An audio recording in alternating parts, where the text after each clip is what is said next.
My name is Tina Childs. In June 2005, I was 22 years old, living in South Central Los Angeles, and 4 years into my recording contract with Mic Drop Records. After recording more than 250 songs with them, they still wouldn't allow me to release my debut album. The record label had been embroiled in a series of legal troubles. The heads of the label, Frankie Evans and Brian Thomas, were accused of doing business with high-profile drug dealers. Police believe that Frankie and Brian had funded the label using money that had been given to them by John Smokey Williams, one of the most notorious white powder dealers in Los Angeles. Despite being acquitted of all charges, Mic Drop Records was nearly bankrupt after all the legal drama. All the popular legacy artists had either left or sued to get out of their contracts, leaving little money for the rest of the artists on the label to put their projects out, including me. "You all need more hype," said the co-CEO Frankie Evans as he sniffed a line of white powder in front of everyone during a meeting with all the artists and higher management at the label. It was a dirty habit he began doing more and more to cope with the stress of the trial. "We're gonna put together a reality show to help y'all get noticed. I'm already talking to a guy from Pop Culture TV. It's gonna be hot. We're gonna put all 5 of y'all together in a big ass house and—" "Oh hell no," screamed Lady B, a female rapper known for her quick temper and countless diss tracks against other female artists.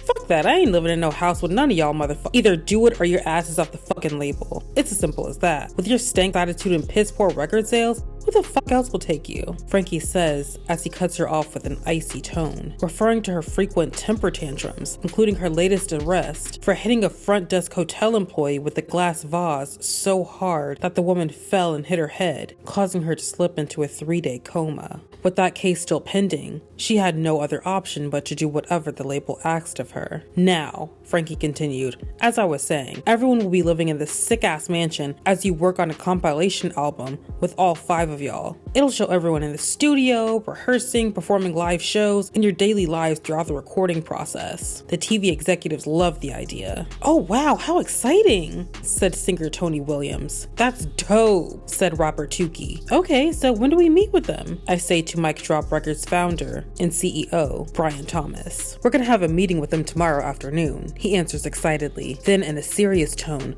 Frankie aims his gaze at Lady B. "And I expect all 5 of our artists to be there, or you'll be off the label and your contracts will be null and void. So you all better be here tomorrow at 12 p.m. sharp, or don't ever bother coming back," Frankie says before snorting his last line and abruptly leaving the meeting, and the rest of the management team shuffled out the door behind them. "Wow, this could be really big. I've never been on TV before," I exclaim, giddy about the opportunities the show could lead to, including the release of my album and money to pay off my debts, and allow me to finally quit my crummy waitressing job, which I was forced to keep despite my record deal that I was locked into. Since the label wouldn't release my album, and ever since the start of the trial, none of us artists were getting paid, forcing us to take up jobs despite being signed to one of the most well-known hip-hop and R&B labels around at the time. "I know," shouted Tony Williams with glee. "I'll finally be able to move out of my mama's house. Ooh, I can't wait to start signing autographs and see my name in lights." "Y'all bitches is mad dumb," Lady B said in her typical sour-ass tone. "Reality TV is for has-beens. We ain't gonna make no damn money. Your ass is still gonna be living at home till you're 30, and your skinny ass is still gonna be waiting tables," she says to both of us. "We'll see about that," I said before leaving the conference room to head home and get ready for my shift waiting tables. The next day I got to the Mic Drop office building an hour early to avoid the dire consequences of being late. I was waiting outside the locked door of Brian's office where the meeting would be held. Brian arrived around 30 minutes later. "Oh damn girl, you're here early," he says as he looks at me deviously. "Yeah," I say nervously, feeling an instant surge of anxiety, which I always felt anytime he was around me. Brian had a notorious reputation for hard partying, excessive drinking, doing substances, a long history of domestic violence against his baby mamas, accusations of selling and transporting substances, and on and on and on. Even the night I met him at a party at Frankie's house, he pressured me to drink and poured alcohol down my throat. I just don't want to be late for the meeting. I know how important it is," I say as I force a smile.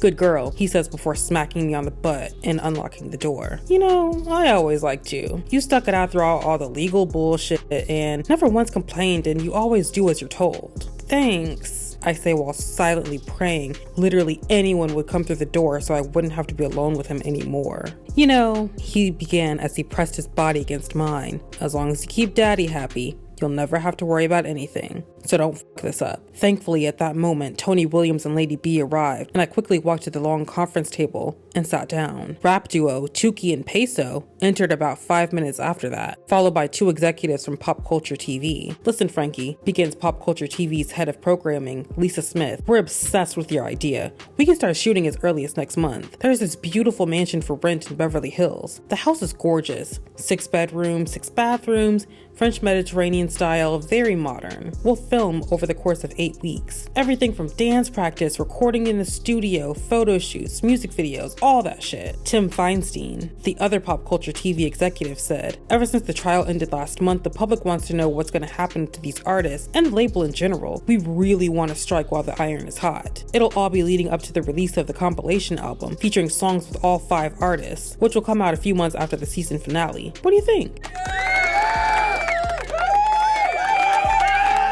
Great.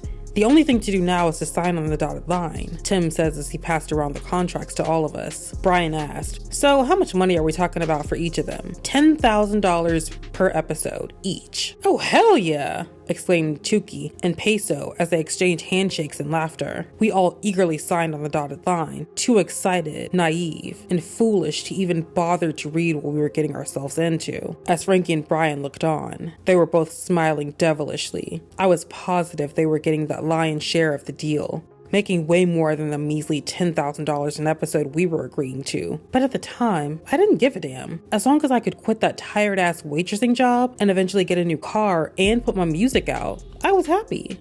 Or so I thought.